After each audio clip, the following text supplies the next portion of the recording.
Well, you know what? I did pick out Ryan Fitzmagic. So how you feel about it?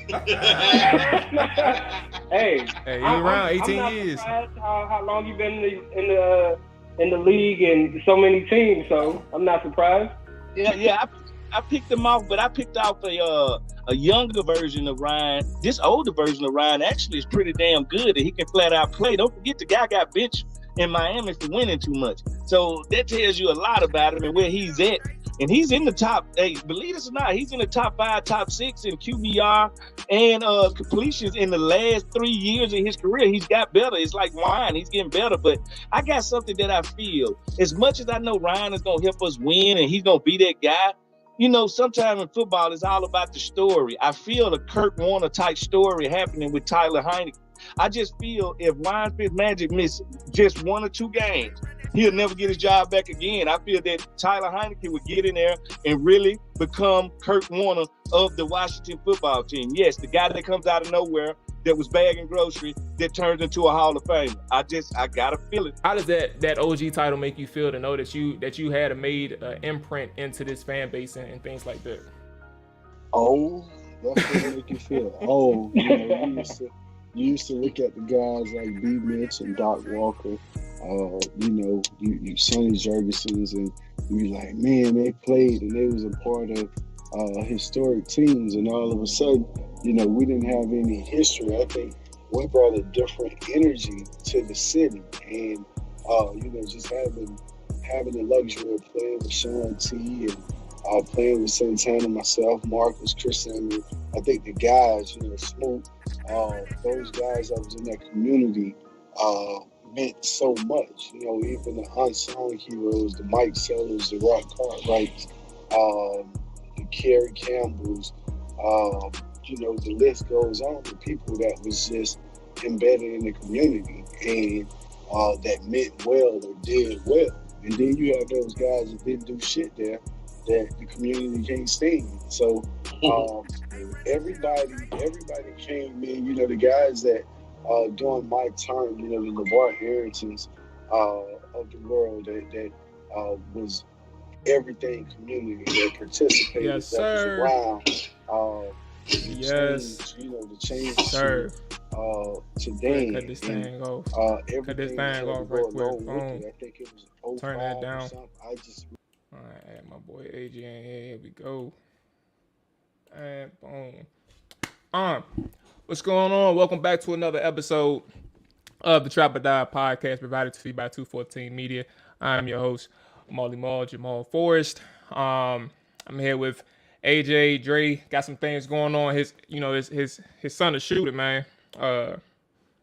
Shooter. But we ain't talking about that type of shooter, you know what I'm saying? He play basketball, so he gotta handle some dad duties, man. Hope his son put up a little 20-piece nugget tonight in this game. But we're gonna check in with Dre shortly, probably within the next episode to talk some other quarterbacks. But AJ's in tonight. AJ, before I get to our guest, man, how you feeling tonight, big dog? Everything good with you? Yes, sir. Can't complain. Absolutely. That's the basis of today's world. Can't complain. I'm in the same boat. So tonight, schedule-wise, we have the good man Ian Cummings right now. He is a draft analyst for Pro Football Network, and later today joining us will be Stacy, Rost of ESPN 710 in Seattle. But to our current guest, Ian covers, like I said, the NFL as a draft analyst for Pro Football Network. And as I tell one of my trainers, if you all listen to the All 32 side of Trap or Dive, you know this trainer that I'm talking about. But as I tell one of my trainers, man, who loves to tell me that he denounced his fandom from the Washington football team or Washington Commanders now, once a fan, always a fan. Ian, first and foremost, man, I appreciate you joining us tonight, big dog. How you feeling? Oh, let me go ahead. I'll meet you. My bad. Here we go. Yeah, I was going to click. I'm doing good, man. I'm doing good. I guess continuing the theme, can't complain, right? Just watching tape, just, churning through guys. And it's draft season. It's what it is. It's the grind, man. But I'm doing good. Just got back from the Senior Bowl a few days ago, and that was a fun experience. So a lot to unpack from that, but it's a good time. Absolutely. And before I get to the Senior Bowl talk, the reason why I brought up the once a fan part is I remember the work that you put in some years back to the point that I actually believe you went off the grid for like a short period of time. It wasn't like a long time, but you went off the grid for a short period of time before popping back up to actually letting us know, because I've been following you for a while, letting us know that you're like 100% committed to covering college prospects and stuff like that. So before we get into the Senior Bowl, how far removed are you from the actual Washington Commanders, or are you still a fan and just correlating the college prospects into the NFL and how they can fit in certain teams? Yeah, I'll always have a soft spot for it because that was where I got my start. I guess the origin story is I'm a Michigan State guy. I live 15 minutes from East Lansing, so Kirk Cousins came to Washington, and I know he's a sore spot, but he was my favorite player growing up. I was like when he was in college, I was like 10 years old, 12 years old. So yeah, when I grew up, that was who I was watching on Saturdays, So I naturally followed him there, and that led to writing at Fansided for the Washington site, and that led to slowly getting into the draft grind, and then eventually that led to PFN, and where I was here. I started as an editor, but wrote some draft profiles, and it's all cascaded to here. But it's been a great ride. But I got my start at Washington, and Jacob Kamiker, he was the other guy that's there. He's actually at Sporting News now, but I've talked with him, every now and then. It's like, yeah, once you cover Washington for like a couple of years, 2 or 3 years, I mean, we've seen it with players. They come here for 1 or 2 years, and they're like fans for life, man. Like they never quite distance themselves from it. So I always have a soft spot for them. I'll always be rooting for them. For me, it's the Lions and then Washington. Those are the top two for me. I'm always rooting for them. I respect that, man. Like I always ask people that, especially people our age, or at least in their 20s, that's actually transitioning to the blogging or reporting or writing and journalist side, just in general. Like eventually, you have to come to that decision. Like if I'm gonna be serious about this, I gotta strip my fight a little bit, and I gotta go ahead and dive into this shit. So like that's why I always ask people if the fan side has been removed, or how far removed is it. And if you go back to like my pieces when I first started, it was like Kirk Cousins fluff pieces, man. That's all it was, right? So I was all a Kirk Cousins fan. All about the Michigan State guy. Okay, exactly. All right. I didn't know that. I didn't realize that part at first. Okay, now I'm on to you. But hey, I'm clean now. I've killed my fandom. But I still root for the guys. But if you do want to be objective, sometimes you have to distance yourself from that. But there is a place for that too. So I try to find a healthy balance. Absolutely. Okay. So Senior Bowl, you talked about it. You went to the Senior Bowl. You had a good experience. Before we get into the quarterbacks itself, let's talk about your overall observations. Obviously, this is a platform, man. I definitely want to get your overall thoughts on things that you saw. What players that kept popping up in your notes, whether it was good or bad. I'm going to open the floor up to you, however, which way you want to dive into it. The floor is yours, but just your overall observations from the Senior Bowl and things like that. Yeah, so I guess we'll get into other positions later. So I'll just kind of gloss over some of the other ones that I didn't cover in depth. Like when you're at the Senior Bowl, you see a little bit of everything. Like for me, there's certain position groups that you focus on more. Like I had the trenches this year, so offensive line, defensive line. That's what I was really focusing on, like intently at the practices. But you get a little bit of everything, especially when you're watching 7-on-7s and team drills. It all kind of precipitates in there. So running back wise, I think, because I know Washington, they could need a lot of different things. It depends on the range of the NFL draft where you want to get them. But there are a lot of positions on the radar, at least, whether for depth or starting purposes. So running back, I think Tyler Beatty, Rashad White, those were a couple guys that flashed a lot. Beatty's definitely kind of a explosive, little jittery guy, but he's got some density to him. Rashad White. School for Beatty and White? Yeah, Beatty is Missouri, and then Rashad White's Arizona State. Rashad White was really explosive in space, too. Really good receiver. I think tight end was another one. Jeremy Ruckert of Ohio State looked really good, was catching passes. I think he's going to be a better pro than he was college player. And then Jake Ferguson from Wisconsin, too. He had a great game, but during the week, too, he was using that body control, making some crazy catches. So he had a good week. Moving to the defensive side, I know we're going to talk about linebacker later on. So kind of going to the secondary, I think some safeties, Jalen Petrie. If you're looking for a slot guy, Baylor, Jalen Petrie, that guy is a fun player. In fact, that whole Baylor defense, if you got time, just pop on some tape for them, man. That defense they swarm to the ball. Dave Aranda does a great job coaching them. But Petrie's that slot guy. A little undersized, but really physical, really hot motor, and he's really instinctive too. He sees the field quickly. He's a physical defender. He was covering tight ends and one-on-ones, and he was playing up to their size and making sure that they didn't just bowl over him. He's a really, really fun player to watch. And then at corner, I mean, I think Roger McCreary, Tariq Castro-Fields, Tariq Woolen from UTSA. Castro-Fields is Penn State, and then McCreary is Auburn. But those are some guys who had some nice reps. Alontae Taylor of Tennessee had a nice pick in the game. So, a lot of guys flash. It was a fun week overall. I think, not a ton of negatives that I could take away. Some guys are a little more streaky, but you saw flashes from a lot of guys. And if you're an evaluator, that's what you're looking for, because that's something you can build off of. Absolutely. Now you had some players that popped up to you. Obviously, you named a few of them. Had you had a chance to interview some of the guys that stood out to you? And if so, how did those conversations go? Yeah, I didn't get a chance to interview anyone, unfortunately. I'll give a shout out, a little plug to my guy Josh Taylor over at Takeover Sports. He's a Washington guy too. He had a chance to interview some guys. He talked with Sam Howell and Malik Willis, and he had nothing but glowing things to say about them and their personalities. Howell, very faith-driven, but pretty low-key, but, has a good mindset. And then Malik Willis, too, just kind of there to do work. And you heard that during the game. They interviewed him, too, and they were it seemed like they were trying to bait him sometimes. Like, hey, do you want to be the best quarterback? It's like, I'm just trying to do the work. It's a good thing to be confident sometimes, but you remember Josh Rosen when he came out. It's like, hey, there were 9 mistakes ahead of me. Sometimes that confidence you can kind of put the blinders on.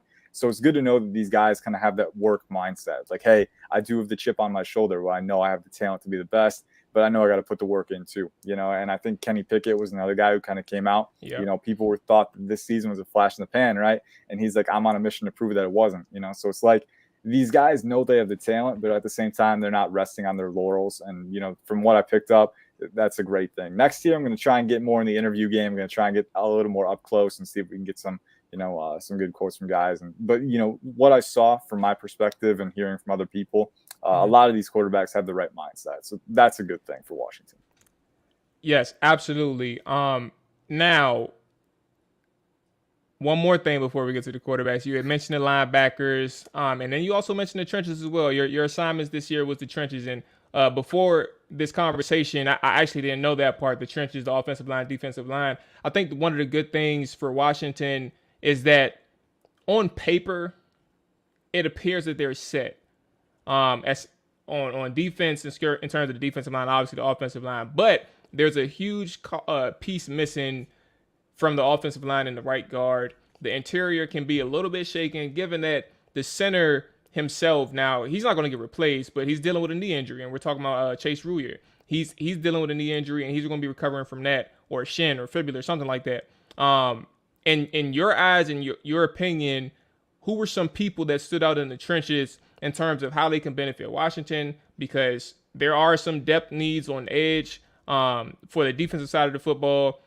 Even though we're talking about experience, they actually need experience on that side. But then on offensively, the interior is still a question mark given the situation that they're currently in. Yes, Wes Schweitzer is somebody who, they're expecting to take over, but at the same time, you don't know what else is out there until you evaluate other people out there. So for you in the Senior Bowl, what did you see from the interior side of the offensive linemen? And then who are maybe some edge rushers that Washington can keep their eye on, or Washington fans keep their eye on as the draft moves along in April? Yeah, so I'll start with the trenches. I think the interior, there were a few guys who stood out. I think a guy that comes to mind for me, and I don't think they'll get him because I think it depends on what happens to quarterback. If you're using a round 1 pick at quarterback, I don't think you can get him. But if you're going with a veteran, maybe trade back, get some picks, and get this guy, Zion Johnson from Boston College. He was very good all week. He stonewalled Travis Jones on one rep, but Jones is bowling through guys, nose tackle from Connecticut. He has really good straight line power, and he was just obliterating guys all week. But when he came up against Zion Johnson, Johnson has great natural leverage, really strong base, and good hands too. And he was replacing his anchor and really locking that guy down. So Zion Johnson, and he took reps at center too. So I think he'll be a starting guard at the end of the day. So I think Zion Johnson probably in that top 35, top 40 range now. So I'm not sure how feasible that is for Washington. Maybe you get him with the second round pick potentially, but I think that's one where you're going to have to. There's some opportunity cost there. If you want to get a scheme-based guy, or more so like he can do multiple things. I think he can do multiple things. He's a good athlete, but he's got good power too. I think he's a pretty scheme versatile guy. A lot of these guys are pretty scheme versatile. I mean, I think there's a few, like I know Jamari Salyer from Georgia, probably a better power gap guy. But I think inside, if you transition him inside, because he played tackle in college, but Georgia's Jamari Sawyer took reps at guard at the Senior Bowl and looked pretty good. He could get to the second level. He's another guy where, when I'm looking at interior linemen, what I'm looking for is, are you like 6'3", pretty burly, like 310, 320, but if you have like 34-inch arms too, like that combination of good natural leverage, being a little shorter, and then having the longer arms so you can reach the contact point quicker, that's a good combination to have. And on top of that, I think Sawyer's a pretty good athlete for the guard position, more of a straight line guy, doesn't have a ton of lateral agility, but I do think, if you're running power gap, if you're running, just like straight ahead, he's the guy who could provide some value for you. Pretty physical guy. Ed Ingram from LSU was another one. He's got good size. He's really violent. There's one rep where he stonewalled Fedarian Mathis and held him back. And Mathis is not a small guy, but Ingram really just matched him. He gets off the line quickly and physical guy. There's some off-field stuff with him, so you got to kind of do your due diligence there. But I do think he's a guy who could potentially be a long-term starter at right guard. He's got some good mobility too. He gets up quickly. The pad level can be a little high sometimes, and he got driven back because of that. But again, good player. I think if you're looking for guys who have that center guard versatility and you're just looking to kind of keep them in the wings, Chris Paul from Tulsa was a nice one. Okay. Dylan Parham from Memphis had some nice reps, not quite as consistent as Chris Paul, but he's got a good base. He's got a kind of one of those stout frame guys with the longer arms. And then a couple other guys, Cole Strange from Chattanooga. I didn't expect him to perform as well as he did. He wasn't great. I love these names you popping off, man. I know, dude. I know. I'll be relying on you in the next couple of months for sure. There's so many guys, man. It's crazy. I know. I got to the Senior Bowl and I was like, I knew I was going to have to do – I had my work cut out for me because the trenches, the reps go so quickly. One-on-ones, it takes like 10 seconds and then you're on to the next one. And for me, like I was writing notes. I just had to write abbreviated notes. I couldn't even write complete sentences or complete words, just like something that I could, key in and remember. It's like, oh, okay, that means like pad level, right? He didn't have good pad level. So, but much easier to do when you're covering an NFL team. You ain't got to worry about all these different players. Yeah, exactly. It's tough. It's tough. You got a lot. There's a lot on your plate, but that comes with experience, figuring out how to cover it efficiently. But that's just part of the process. So. But Cole Strange, not a super strong base. He's more of a guard, and he played that in college at Chattanooga. He's a little on the light side, but I did admire how, he'd get beat on the first rep, and then he'd come back and he'd recover, and he'd do better the second rep. So actively applying that knowledge and improving over the course of practices, I thought that was good. He'll have to put on some more weight, and I do think he's ultimately better at guard at the next level, where he can get a little bit more out in space. I think at center he could be a mismatch for defenders could be a mismatch for him, kind of overpowering him because he doesn't quite have the strength that other guys do. But he was an interesting one too. If there's more that come to me, I'll bring them up over the course of this, man. It's like I was making a joke with George Carmy the other day. It's like a lottery machine in there. There's like the lotto balls bouncing around. There's a lot of names to know. So you really can't end it with a certain list. You just got to keep going. But if I had to bring up the first few guys, those are who I would bring up. I think you've done a lot. I mean, in this short period of time, like it just goes to show, first off, the amount of knowledge you've already acquired, and then the research you've done just based on like looking at these players alone. So, look, you've done enough providing the names, and then providing your information on them. So everybody that's watching, including myself right now, we just got to take our notes, look up these guys, and do our own research as well. So let's go ahead and get to these quarterbacks, man, and close it out with this conversation. For a quarterback, there were 5 marquee names Washington could potentially key in on. Comes April's draft: Kenny Pickett, Carson Strong, Sam Howell, Desmond Ritter, Malik Willis. Obviously, there was 6 quarterbacks there, but those are the 5 top names that everybody is really focused on. What were some of your top observations from the players in this group? Meaning like the best week of practice and even the best game performance. Like we can start from there, and I'll leave it to you. Yeah, so best week of practice, probably Malik Willis. I think he did what he needed to do, and that's proved that he could develop. I know the Lions quarterbacks coach was really happy about it. Was a simple 5 progression read that he made, but just getting from the left side of the field to the right side of the field, staying in the pocket, keeping his base wide. I think Malik Willis did a lot of the nice operational things that you wanted to see for him to incubate his physical tools, because we all know he is the highest upside in class. It's just he's got great explosiveness and agility, and then his arm really popped too. He might have had the strongest arm. I think it was between him and Strong. But Carson Strong had some lollipops on day 2 and day 3. So I think and in the game. And in the game too, right? So I think Malik Willis kind of ran away with it there. And then in the game too, showing that mobility and that ability to make plays on the ground, that's an added element that can help you early on in your career. Desmond Ritter, I think, had the best game too. You can make that argument as well. I was impressed by Ritter. I came in a little kind of lukewarm on him because, he'd been a starter for so long and the mechanical issues have still persisted. But, he did improve over the course of the week. Had a really rough day 1, but improved, trended up, and had a really nice performance in the game. When he's in rhythm, he has good mechanics. It's just inconsistent from down to down sometimes. So you got to work on refining that. But he's another guy who has the athleticism, has the arm talent, and he's a high character guy. I thought Kenny Pickett was interesting to watch. One thing before we get to Pickett, because you brought up a good point that I heard somebody speak on earlier, and I just want to get your opinion on this. Now, there was somebody, matter of fact, Trevor Sycamore, he was down there at the Senior Bowl, and he identified or outlined some of the similar things that you mentioned in terms of Ritter, and just understanding the process and his mechanics. Everything flows well. Everything looks good with him.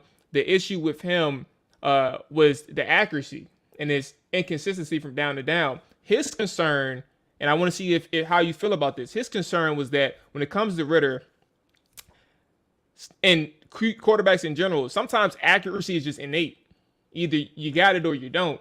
And for you to be inconsistent from down to down, it doesn't necessarily mean that can be fixed in a lesson standpoint or a fundamental standpoint or a coaching standpoint. Sometimes you either got the touch or you don't. And if you're a streaky quarterback like that in terms of accuracy, there can be consistent or matter of fact, consistent questions about if you can do this on a professional level. So I want to get your opinion on just the accuracy part, because you touched on it, but then that is a growing concern, especially when it comes to Ritter. Yeah, it's a very good point. And I think, for me, and as I've kind of learned more as a draft analyst, back in the old days, you're like, oh, he's accurate or he's not. He has bad mechanics. He has good mechanics. It's not as black and white as that. It's not so cut and dry. You can be inaccurate but have largely good mechanics. And I think usually from what I've seen, most of the inaccuracy that I see derives from mechanics. It's just you can have good mechanics in structure, but then when you're pressured, it breaks down, and then that's when the inaccurate moments happen. I think when you dive into the mechanics, you realize how really detail oriented it is and how slim the margin for error is. You can do everything right, and then your heel plants a little bit inward, and then all of a sudden the ball is down a little bit, right? So there's a lot that goes into it. And I think with Ritter, most of it can be derived from his mechanics. I think largely he has some good habits too, but he's got some bad habits too. And I was talking about this on a pod the other day, where one of them is, he's got scissor feet on the drop back. So he crosses his feet as he's dropping back, as opposed to keeping your base and shuffling back so that you can, get that rotation quicker. And then sometimes that scissor feet leads to him staggering in his base. And then by the time he releases, sometimes his feet aren't where they need to be, so it's little things like that don't always kind of come up when you're just kind of watching. But, if you rewatch the rep a couple times here and there, you really see it's just the little things that, you really need to be detail oriented. And I think with Ritter, really honing in on those details, sometimes, it's happened enough to the point where it's a bad habit, and, habits are hard to break. You can have bad mechanical habits and some guys never break them. So that is the issue with Ritter. But I do think they're fixable. It's just a matter of, it's been around for such a long time. It's going to take a lot of effort. But I think most of it does derive from the mechanics. I do think you can say he's an inaccurate quarterback. It does show up from time to time. But usually you look at the mechanics and there is something a little bit off that you can kind of pick at. The question is, it is fixable, but how easy is it to fix? It's not going to be easy for me, because he's been having these bad habits. He's been digging them in for so long. But, it's not the end of the world, but it is a fair warning to take into account. Hey, Ian, let me ask you a quick question. Was this your first Senior Bowl experience? This was my second one. Last year was my first one. This was kind of the first one, because last year everyone just kind of did their work and went back. There wasn't nearly the access that there was this year. So it was kind of, and for me too, the confidence aspect of being there a second year. Like the first year, you're kind of getting your feet wet. This year, you're a little more comfortable. You kind of know the deal. So this was my second one, but I'm kind of looking forward to more in the future. Okay, so the reason why I asked that was, so being that you do a lot of scouting and things of that nature, right? Did it make you view any of the players differently, seeing them in person versus, I mean, I know the Senior Bowl just happened Saturday, right? But did it make you view them any differently, seeing them in person versus what you've seen on film? Not a ton, and the reason for that is the Senior Bowl, like it's a big event. People make a big deal out of it, and it is a big deal, right? But I never want to change my opinion on a guy a ton over the Senior Bowl. Like usually, and that's why I try to watch as much film as I can coming in, so that I have impressions of these guys, so I know what to expect. I think that the guy who changed my opinion the most was Desmond Ritter, and for me, that was just seeing the good moments in person. And kind of taking a closer look at the mechanics and seeing that it is fixable. It's going to be hard, but it is fixable. And that was kind of the biggest change. But for me, you have to keep a healthy balance. I think for the guys that it would make the biggest difference for are the guys that you don't have a ton of tape for, like Joshua Williams of Fayetteville State or Christian Watson of North Dakota State, who, by the way, he was really good. Yeah. I mean, that guy's a beast. So wide receiver, if you don't know, Christian Watson. But, those are the guys that, I really changed my impression because I don't get to see a ton of them beforehand. But I try to, I keep an open mind. But at the same time, you don't want to be like switching up everything just over a week of practice. It's something that you take into account. And usually, if you watch the tape, usually what you see on tape, there's a variation of that you do see at the Senior Bowl. So usually there's not a ton of variance. Occasionally a guy blows you out of your socks and you're like, what was I watching? But usually there's a lot of carryover. So. Yeah, and that's what I was, trying to get to. In regards to the Senior Bowl, I feel like it's a great tool to use for small school kids where you don't have a bunch of footage on them, right? Yeah. But like the kids from the bigger programs, I think the only thing that it really helps you doing the process off the field is getting to know them personality-wise and their characteristics and being able to sit down and have those conversations with them. But aside from, like, if you're just talking about on the field, like, intangibles and things of that nature, I feel like you have everything to your disposal by watching the game tape. So that's why I hear a lot of people in the Washington community like looking forward to the Senior Bowl game and seeing the quarterbacks play, and I'm like, they just play the whole college season. You pretty much know what they can and can't do. Like, your mind is not going to get changed just from couple practices in a week with a bunch of guys that they've never met a day in their lives. So I just wanted you to kind of touch on that, just so some of the fans could get a better understanding of, the difference between 1 week versus a couple months of games that you can recap. The tape takes precedence for real. Real quick, too, you bring up a good point, getting to know these wide receivers up close and personal for the very first time. That's one reason why I weigh day 3 over day 1 too, because, day 1, they're still kind of getting their feet wet, still kind of getting that chemistry down. And also you're learning an entirely new scheme.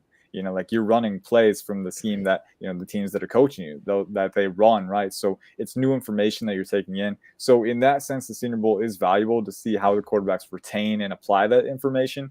And then on top of the off-field stuff that you were talking about too, with interviews, right? But, the tape takes precedence, and then you kind of use the Senior Bowl to supplement that and kind of see, it opens your mind to new thought pathways that you weren't open to before, but it doesn't change your entire outlook for a person.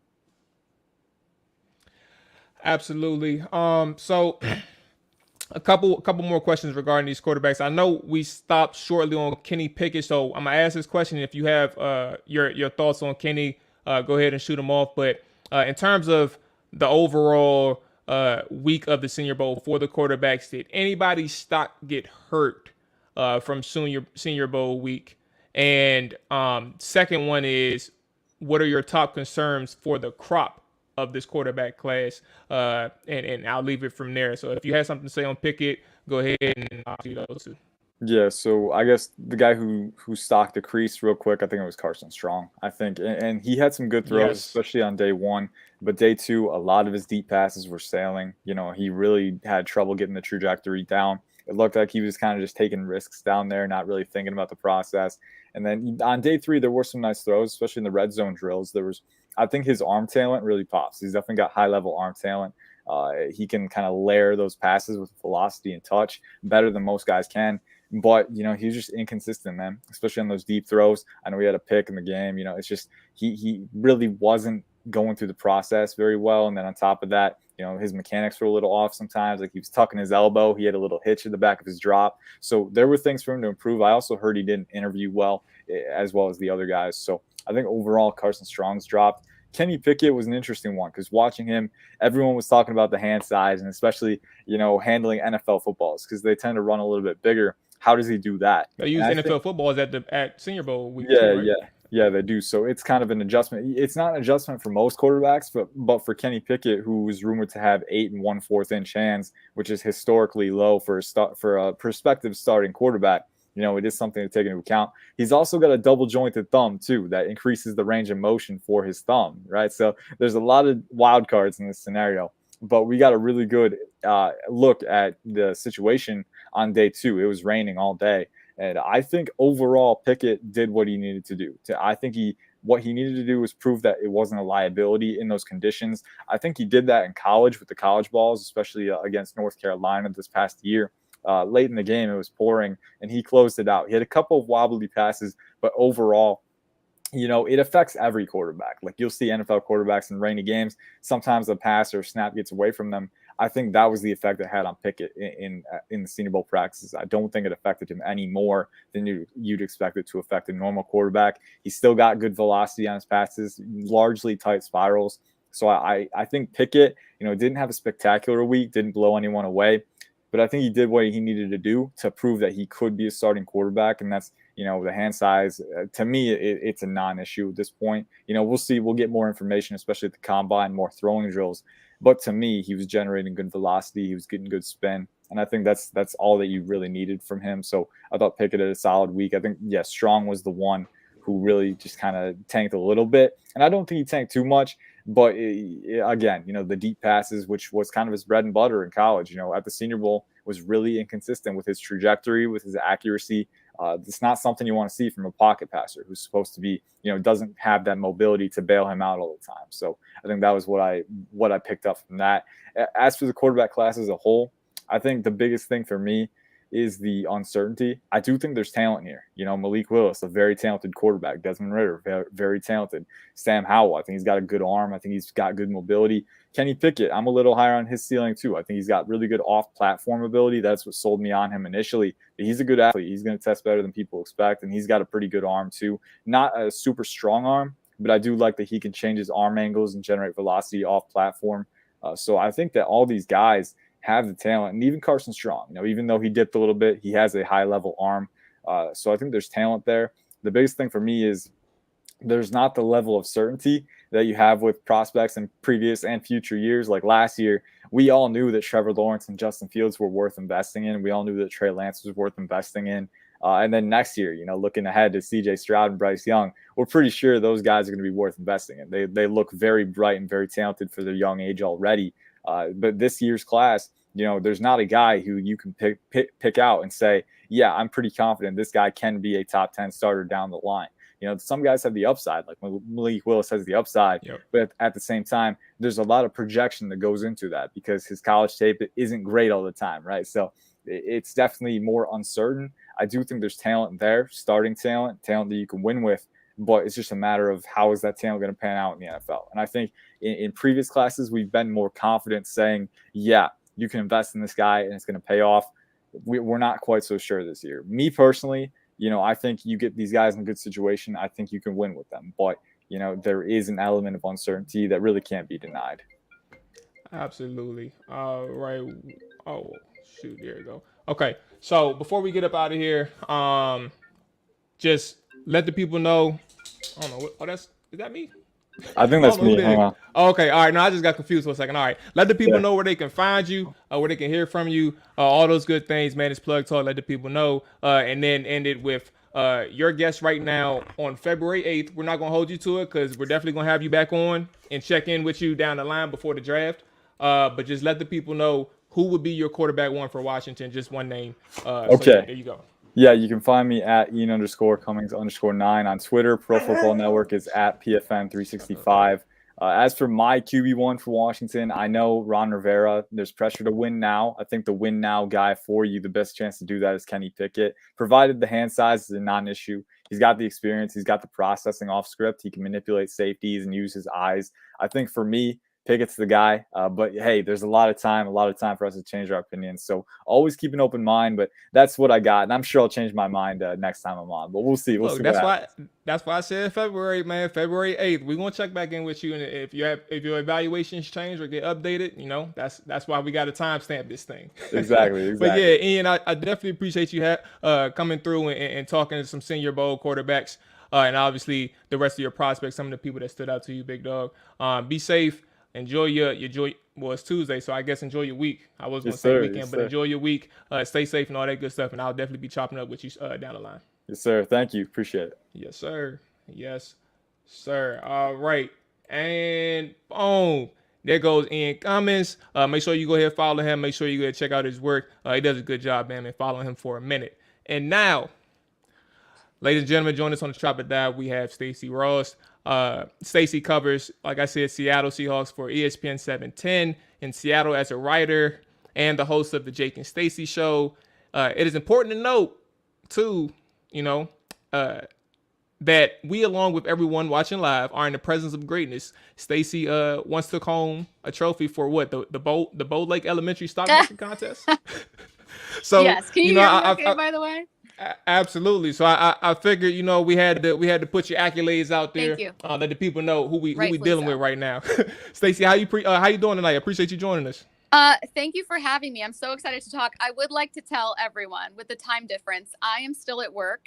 Secondly, this blazer looks gigantic. I would just like you to know that's the angle in person. The fit is phenomenal. I respect that. You had to let people know something right quick. Absolutely. So look, we are where we are because there's been a lot of rumors and smoke about Russell Wilson being ready to move on from Seattle. A couple weeks ago, Ian Rappaport reported that Russ wants to quote unquote explore his options. I guess we can start off from a macro level, Stacy. Just how did we get here with Russ? So I would just hand it over to you. How would you describe the Seahawks' current situation with Russell Wilson? Uncertain, if I were to use one word, just uncertain. And I know that there are people that say, oh, there's nothing to this. Russell Wilson says, go Hawks still to end every press conference. And John Schneider and Pete Carroll kind of shot those rumors down. But I think that if enough people that cover this team closely, myself included, but plenty of other reporters, feel that they aren't sure, then I don't think it's been cleared up very carefully. So I think that if there's a specific moment, it's probably Russell Wilson sitting at the Super Bowl, having won the Walter Payton Man of the Year. He's sitting with Roger Goodell, and he's looking miserable. Like, if you guys remember the moment, he's like looking at the field and he's just slumped down. You can just see he's like so mad that he's not there, and he's not playing. And he's probably thinking in this moment, like, I could be in a Super Bowl, and what has led me to this point where I haven't been back since I was 24 or so, 25. And that same year, following that interaction, Russell was on with Dan Patrick. The comments start. So that's like the catalyst for it. If there's a specific point, I would guess that it's just kind of Russell Wilson's profile growing. And as it grows, I would imagine he's looking around at the protection, specifically offensive line investments that other teams have made, and doing a lot of comparison. So there's probably been some comparing that's been going on for a couple seasons here. But the catalyst really, I think, was that moment at the Super Bowl, and then the interview that followed with Dan Patrick, and it kicked off a year now of speculation. Now, you touched on it slightly, the offensive line.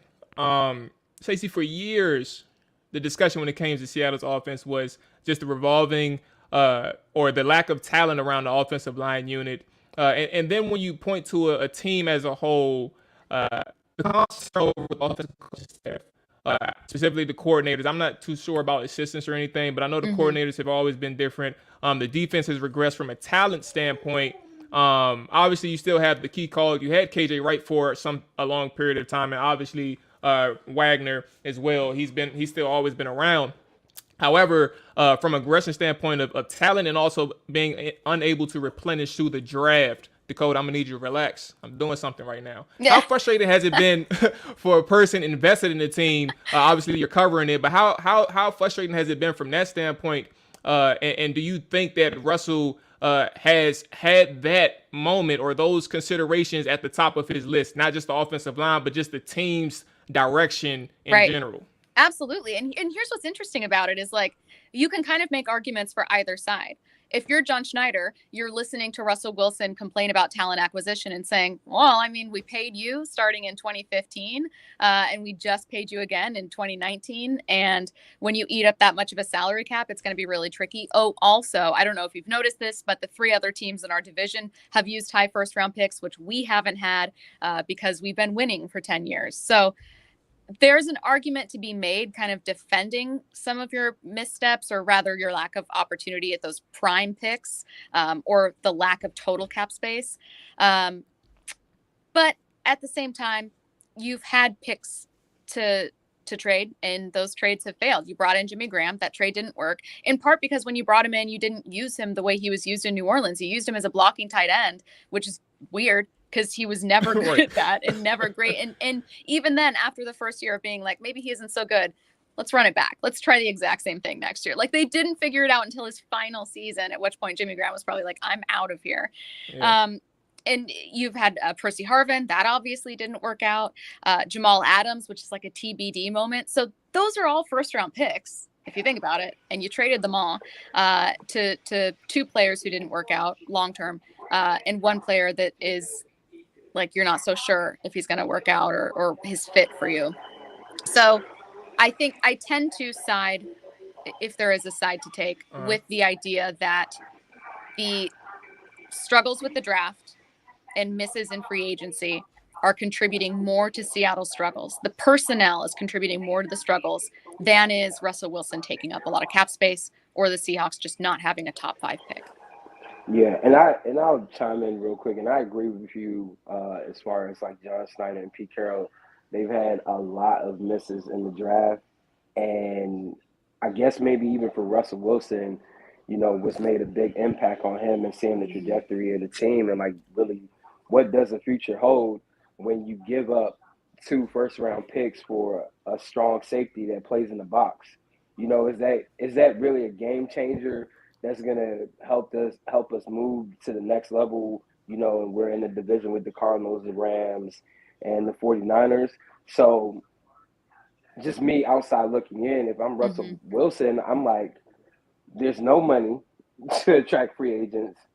There is no draft capital to get in playmakers here to get me a better, you know, I don't know, maybe a better running back. I can't really say offensive line for sure, because I've heard in Seattle a lot that a lot of people complain that Russell holds on to the ball a lot, way too long in the pocket.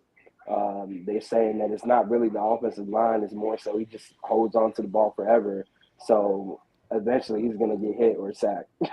But it's just like, for Russell, how can you really see this playing out when, you know, you want to get to the promised land of the Super Bowl, like you described that feeling you had with Roger Goodell at Super Bowl? Like, that roster is not equipped to go and compete to even win the division. Well, and first of all, players should always get their money. So anytime people are like, he should take less, it's like, who all has done that? I mean, this is the market. If that's the salary that quarterbacks are getting, who wouldn't sign that deal? And it's only one quarterback who ever does it. Yes. It's only one quarterback. And if you're just hypothetically, if you're Russell Wilson and you're like, this team has not been able to get the talent nearly close to the talent it had in 2013. If I shave off $10 million from my salary, what are you going to use it on? Like a tight end that isn't great? I mean, like, what are you spending this money on that makes me think like, yes, that's the guy. They're going to make a move and they're going to go out and like, let's say hypothetically that like some insanely talented in a year or two defensive end was hitting free agency. It wouldn't have to be an offensive lineman, but like, I think you'd want to feel if you're taking money off that like it's being put towards something that's actually going to help the team and not trying to split it among 10 offensive linemen to compete for backup roles. So one of the reasons why I definitely wanted to have you on, I love your conviction when it comes to Russ itself. There were some tweets, and I think I saw a video clip as well when you were speaking on Russ. And before we get into his actual skill set, you had tweeted out recently that essentially nobody's defending Russell Wilson's play. Obviously, this was during the season, but nobody's defending Russell Wilson's play as a factor in Seattle's struggle. He's been inconsistent at best, but two things can be true here. Wilson is struggling, and moving on from him would be a huge mistake. I mean, obviously, from the surface level, we see what it is, but can you provide context into us, how you felt when you tweeted that and why Seattle would be making a mistake if they moved on? So the second part is just an easier answer, so I'll start. But it's just the sentiment here in Seattle, and maybe it's because I'm in sports radio, so I see a lot of feedback from people that are regular sports listeners. So they're like, shouting off with opinions about how they feel about it. Is I would say, in my experience, like 70% negative about Russell Wilson, and I think that 70. My goodness, it's a surprising amount that caught me off guard. But just a lot of the sentiment I see from fans is like, this guy is horrible now. He's not the same. He's basically Jared Goff. Get rid of him. And I think that the reality is not every team can have Patrick Mahomes or Tom Brady or what have you.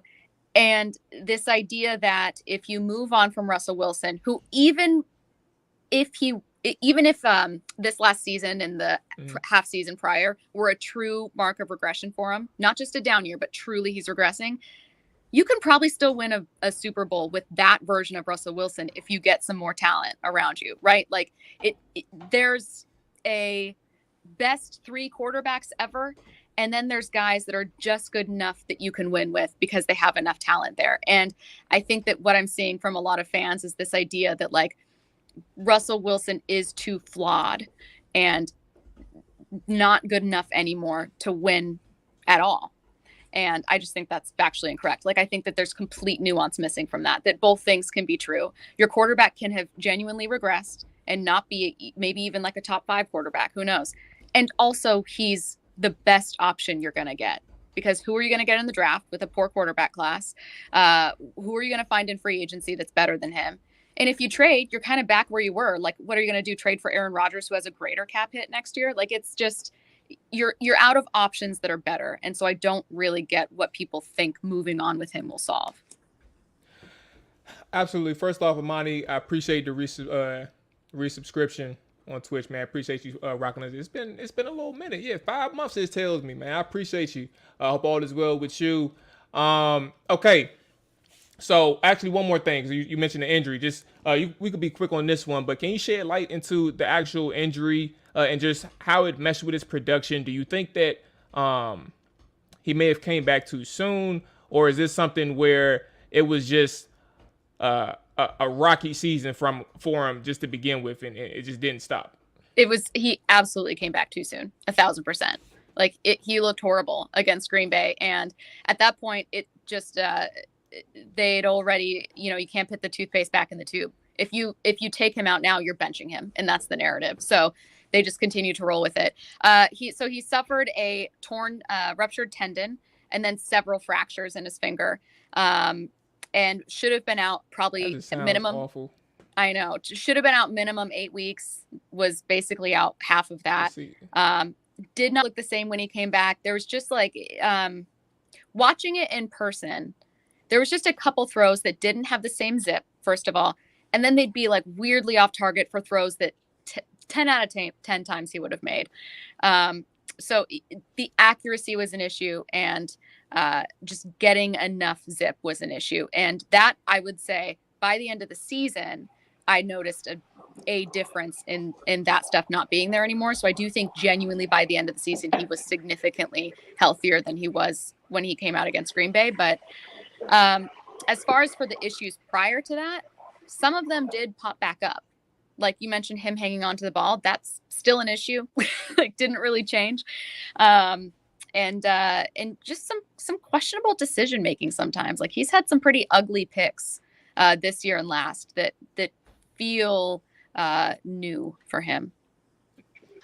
If I'm not mistaken, this was his first year with the new coordinator, right? Offensive coordinator. Yes. Mm-hmm.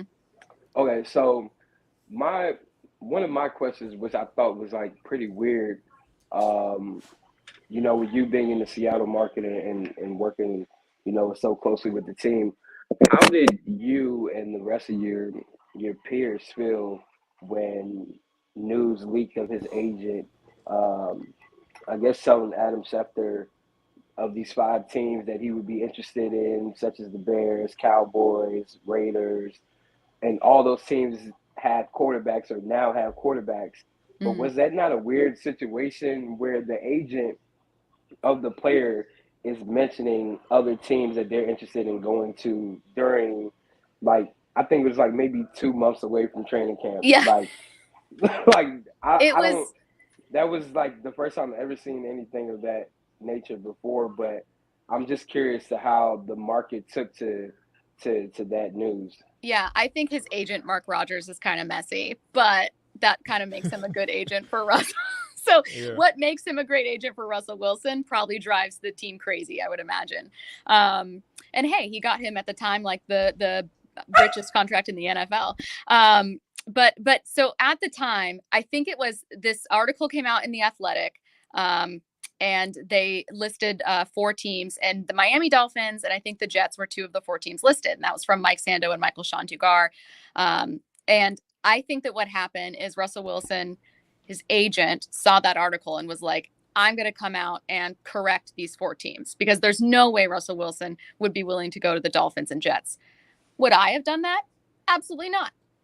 There's a 0% chance I would have done that. But he did. And the weirdest thing to come out of that, and I'm not sure if you guys experienced this, is like there's such a general distrust with media sometimes that we'd have people texting in like, Russ never put this out there, or like where you guys are making up these rumors about Russ being willing to go to teams. And it's like, no, it's from his agent. I don't know why he did it, but it's from his agent. We in Washington, D.C., they have 90% of the fan base don't trust nothing to me. No, talking about at all. We had a fight at this has nothing to do with Russell Wilson. I'll be quick. We had a fight at a training camp once with between Frank Clark and Jermaine Ifedi, and a friend, my friend's brother-in-law, was talking to her about it, and he was like, "Well, you can't believe what you read." I was like, "I was there." You was what there. Do you can't believe what you read. It happened. It's wild. So I think in terms of skill set, first of all, what's going on, O? And Kev, my bad, I miss you in the chat too. So in terms of skill set, you've been watching him day in and day out for some time now. Mm-hmm. You mentioned some of his new picks are actually new, and I like that description because, I mean, it just highlights something that it popped up on your radar, but you don't know, like, you can't identify it just yet, what the flaw is. What are some of his strengths and weaknesses, just as you've seen him on a day in and day out basis? Obviously, the weakness, one of them you did mention, is holding on to the ball too long, but the floor is yours in just terms of other things that you noticed, the good and the bad of Russell Wilson. Yeah, so the good is, I think, best deep ball passer in the league. It's beautiful. Seeing it in person is even more beautiful. It's one of those things where you're like, I heard someone else describing it this way, and I forget who was talking about it, but it was like, yeah, that's the thing. It's like you see it and you think that's going to be a catch, like when it's midair, because it's just so perfect. He's great with play action, and I don't think they do it enough. Like there's things that he is great with that they just don't use enough. Like I think he can still be pretty mobile, even though he's 33. They just don't work it in as much, and it's kind of weird. He struggles throwing over the middle of the field, which is very obvious. Like it's not been what he's done over the course of his career. And then combine that with the fact that he's shorter, and you have kind of like a twofold reasoning for that problem. But he's struggled there. I think not anything to do with play, but one thing that you've seen from him this year, certainly late last year, is Normally, he is a very conservative passer, and he's in a very conservative offense. Pete Carroll's a very conservative coach, and that's transitioned to Russell Wilson. I think you saw a lot of pressing from him. And normally you'd see that from players like earlier in their career, right? Like just making dumb decisions. I think he was so conservative early in his career that once the reins of the offense at the beginning of last year were given to Russell Wilson, you saw him start to press a little bit, and you saw the offense just not actually be too complex. Like they were depending so much on like, throw it up to DK, throw it up to Tyler down the field, and let's hope we win. And they were averaging 34 points per game. It was amazing. And then defenses were like, oh, you can't run the ball? Great. Like, we'll just show you two high looks every single time. And it was a problem for them. You saw that a little bit with like Patrick Mahomes and the Chiefs this year. And then the Chiefs leaned into the run, and Seattle just couldn't. No one was healthy. So the one narrative that I think is a little tired with him is that he's a quarterback who needs a running back. And it's like, well, yeah, I mean, the best offenses are going to be able to beat you with both. But I do think he performs well with play action, so that kind of lends itself to it. All right, so I got one more question, and I'll hand it over to AJ for anything. You actually helped me out because it was a transition. At this point, obviously you saw it. We all saw it. But Ryan Clark has said, I think it's yesterday now, if not 2 days ago, that let me actually pull it up so I can get the quote right from Ryan Clark. He had mentioned, all right, here we go. Russell Wilson is not an all-time great quarterback. He's never going to be in those conversations. We have to stop putting him in that world that any team that has Russell Wilson can win a Super Bowl. Now, Russ is 1-4 in his last playoff appearances. And when it comes to Washington fans, most Washington fans like to believe that this team is a quarterback away from competing for championships. And as we look at Russ and as we look at A-Rod, who both have actually struggled in the playoffs in their most recent careers, is Washington, in your opinion, I mean, obviously in this question, you're the outsider looking in, but is Washington competing for a Super Bowl if they acquire Russ, or do they need a little bit more behind Russ to have a legit shot? I'm more familiar with your guys' defense than your offensive weapons. I would say in general, like maybe an additional offensive weapon would help. But yeah, I think that that adding him absolutely makes you an immediate contender. And as far as like Ryan Clark's point goes, I don't think he's that wrong. Like I think hey AJ, I swear I told AJ, I was like, man, he made me think, because I was like, I don't know if there's many quarterbacks out there who, like, when you have that conversation, that Russ automatically pops up, like in terms of all-time greats. But like, trust me, in this moment, in this era, he's a winner. But all-time great is a little bit different for me. That's kind of, I was like, you know what? I don't think he's completely wrong. He has something that had me thinking. So the one thing I'll say is that with Ryan Clark kind of predicting it and being like, he'll never be that guy. Like, if Russell Wilson can get back to Super Bowls and win with a good team, then like you kind of, join that conversation. But as far as like the limitations he has, like quarterbacks are just insane. I found myself watching the AFC Championship, obviously, so did you guys and everyone else, and just thinking like, I don't know if Russ could hang with these two. And I think Russ is a stellar quarterback. He is the best quarterback this franchise has had. It's not close. He's one of the most talented athletes this city has had. And all of that being said, I was watching Mahomes, watching Allen, and thinking like, these guys are just on a different planet. And so if you're talking about all-time greats, no, like Russ isn't part of it. If you're talking about, could he take a team like Washington to a Super Bowl?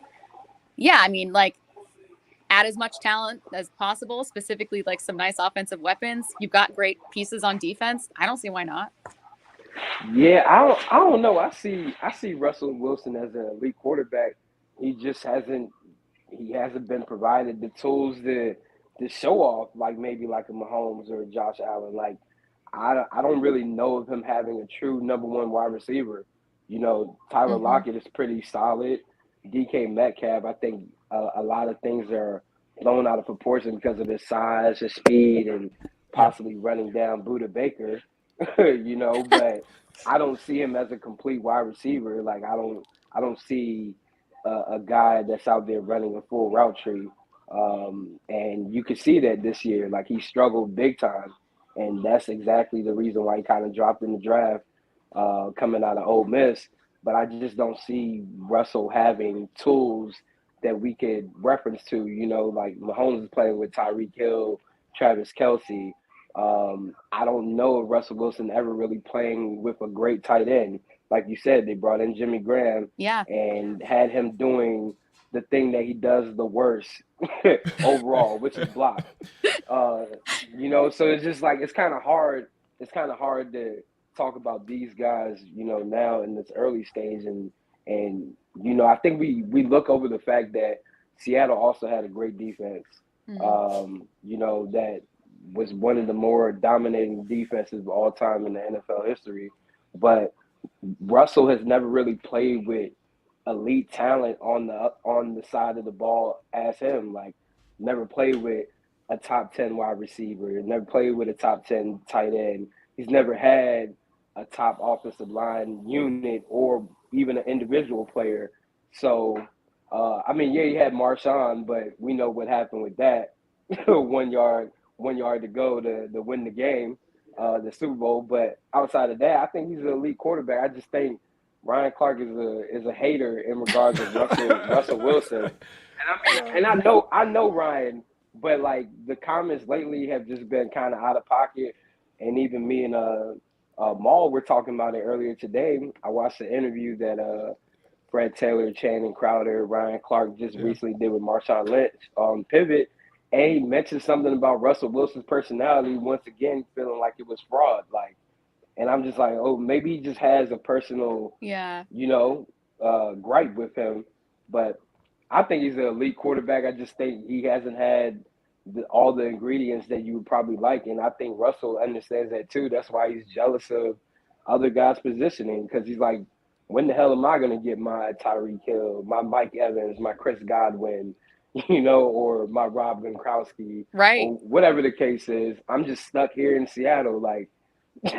Or like my Andy Reid, right? Like, that's the other thing about, and this is why I love this conversation. And I feel like fans here are getting really tired of it because they don't want to constantly hear rumors about Russell Wilson being traded.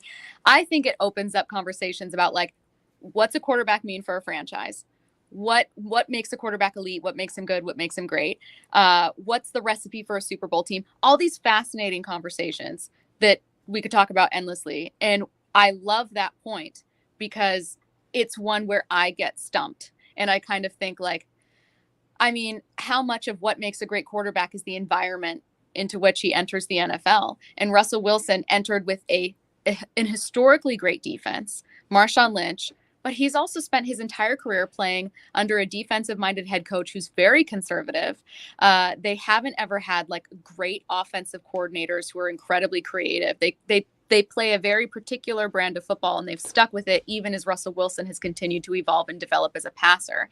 I think it's one of the reasons he was labeled with the mobile quarterback thing much longer after he had already become, like, a pretty good pocket passer. So it is a good it's a fascinating point because having watched him his entire career, even I don't know, like, I genuinely think, like, it's not that a part of me wants to see him traded, because I don't. Like, Seattle sports are better with him in Seattle, and this team is better with him in Seattle. I just am genuinely so curious to see what he would look like in an offense, a very offense forward team, just to see if he's even reached his ceiling.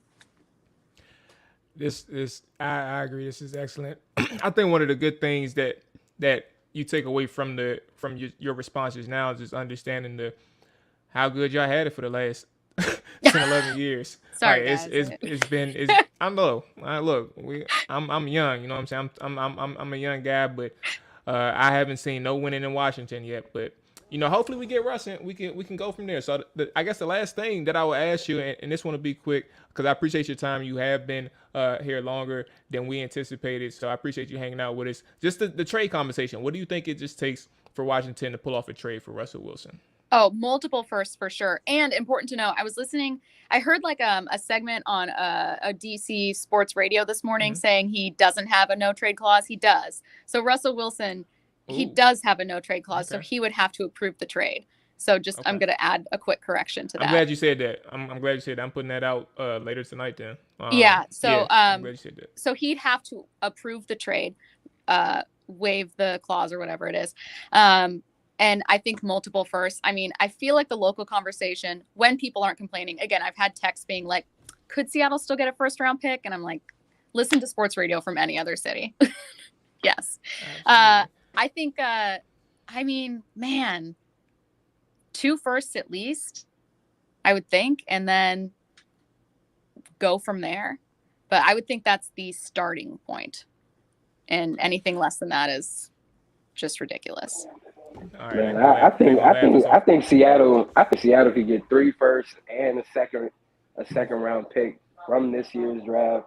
Like, I mean, if you look at the draft class this year, like, nobody really is like excited about any of the prospects. Mm-hmm. That's not to say that they may not do good in their career, but no one's excited about it. Next year, you can be a little bit more excited. You know, you got C.J. Stroud coming out of Ohio State, more than likely, Bryce Young out of Alabama, things of that nature. But, you know, like I said, just outside looking in, Seattle needs – I guess the bad part about getting more draft capital is, are you going to pick the right players? And they haven't picked the right players.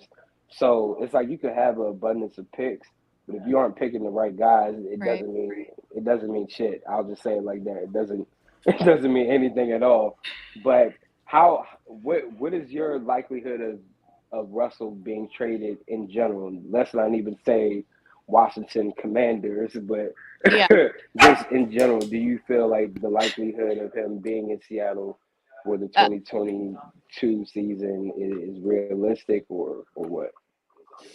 I'm still getting used to the Washington Commanders. Same here. I was like 80% sure he'd be traded like 4 months ago, or maybe midway through the season. I was like, this is it. This is the last year seeing Russell Wilson in Seattle. I think that the way that they finished the season, 2 things. One, the way they finished the season, which was very strong on offense. And maybe there's this feeling of like, we can run it back. And what does Shane Waldron's offense look like in year 2? You know, can Russell Wilson have more of a say?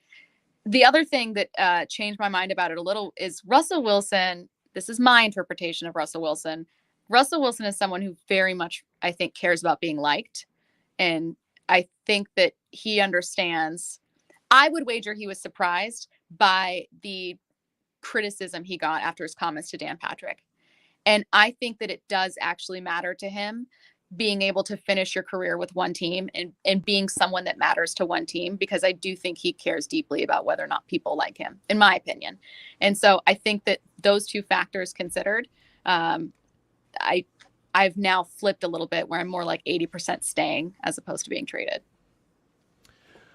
Stacy, you've been great. Once again, I appreciate all this information. I appreciate you hanging in and chopping it up with us, talk a little Russell Wilson in Seattle Seahawks situation. This is Plug Talk. Let everybody know where they can find, read, and hear from you. Appreciate you once again. Yeah, so you can follow me at Stacy Rost. 710sports.com is where we have all our stuff. If anyone wants to follow Russell Wilson interviews and see what he says, that's where it'll be. And then if you happen to be listening to sports radio in Seattle for some reason, we are on 10 to 2, 710 ESPN Seattle. Look, I'm about to say, look, I know a couple people out of Seattle. There you go. I'm about to say one of these days when it's relevant, tell them, look, don't forget to tune in to 710. Right. You know, they could talk a little bit of Russell Wilson for them. Okay, I appreciate you, Stacy. Be safe. Enjoy your week. All that good stuff. Enjoy the Super Bowl. I don't know I know you're not rooting for the Rams out there, so no. I guess for you, go Cincy. That's right. Go Bengals. Thanks, guys. Absolutely. Take care, Stacy. Right, and there we go. Stacy Rost of ESPN 710. Before we get out of here, man, it's been a pretty eventful show. I appreciate Ian, appreciate Stacy for chopping it up with us. Last overall thoughts on Russell or even the Senior Bowl quarterbacks, AJ, before we get up out of here, if you got any. Yeah, I mean, Senior Bowl, I think Malik Willis definitely has the highest upside, and that's more so due to the athleticism. Just curious to see how he'll be able to handle defensive coverages and things of that nature. In regards to Russell Wilson, man, I think He's going to be in LA this week. I think something is going to come up. More conversation is going to start being sparked.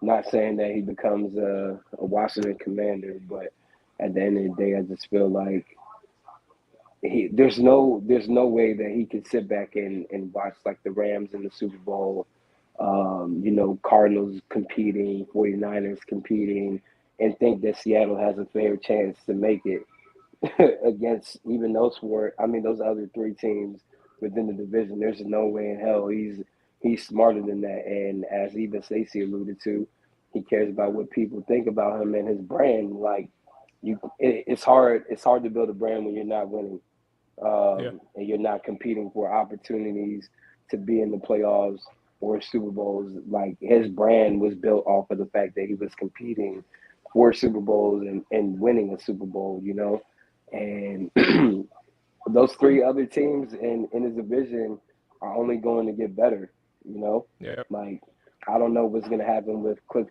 Kingsbury or however you say his name in Arizona. Now, that's the only one. Arizona, I never really liked Cliff. I never really trusted him. Yeah, I don't like the coach situation. Yeah.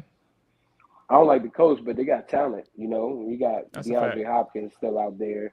And still got players on the other side of the ball that can make an impact on the game. Buda Baker, Isaiah Simmons, and other guys.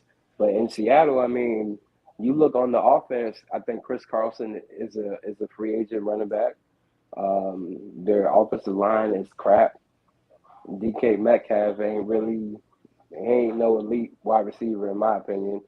Tyler Lockett I agree. is cool. If that's your number one, then that's an issue. Now, no disrespect to DK, he's still talented, but if you're talking about number one, if you compare it, put it this way, if you compare number ones in Washington to number ones in Seattle, Terry has clearly separated himself from DK.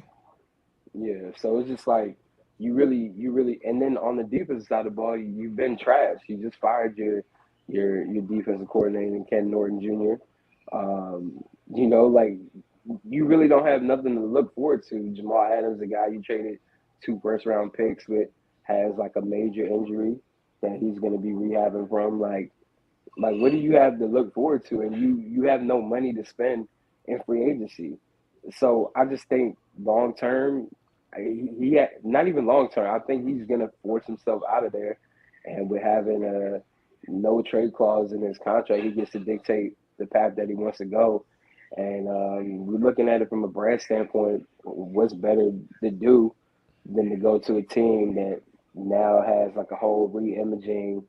You're one of the top faces in the NFL, being because of your persona, things of that nature. So it's like, I don't know what's going to happen. I think it's 50-50 chance as far as him coming here, but I definitely see him trying to get out of Seattle this year, and I think more talk of it happens this week at Super Bowl.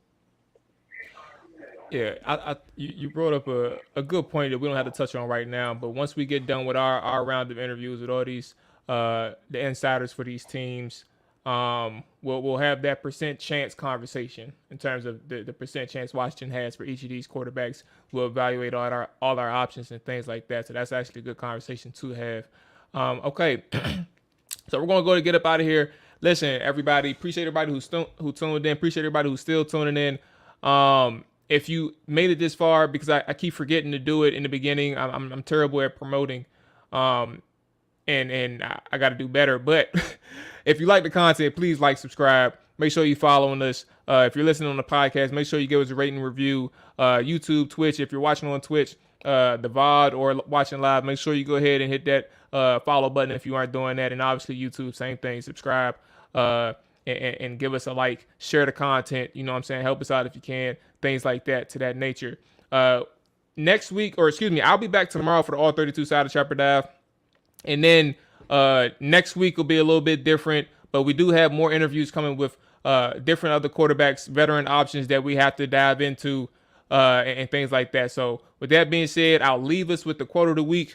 We don't have to dive into it, but the quote of the week is from Franklin P. Jones. And if you ask me who Franklin is, I cannot tell you because I didn't Google him. I'm sorry. Honest criticism is hard to take. particularly from a relative, a friend, an acquaintance, or a stranger. I'll say that one more time. Honest criticism is hard to take, particularly from a relative, a friend, an acquaintance, or a stranger. So with that being said, everybody, y'all be safe. Enjoy y'all evening. Turn up for your boy, because I ain't got nothing in the house. I ain't got no liquor. I ain't got nothing. Turn up for your boy. Catch you tomorrow. AJ, you will catch him whenever we do these interviews. I guess whenever we do these interviews. But yeah, y'all be safe. Enjoy y'all night. Peace.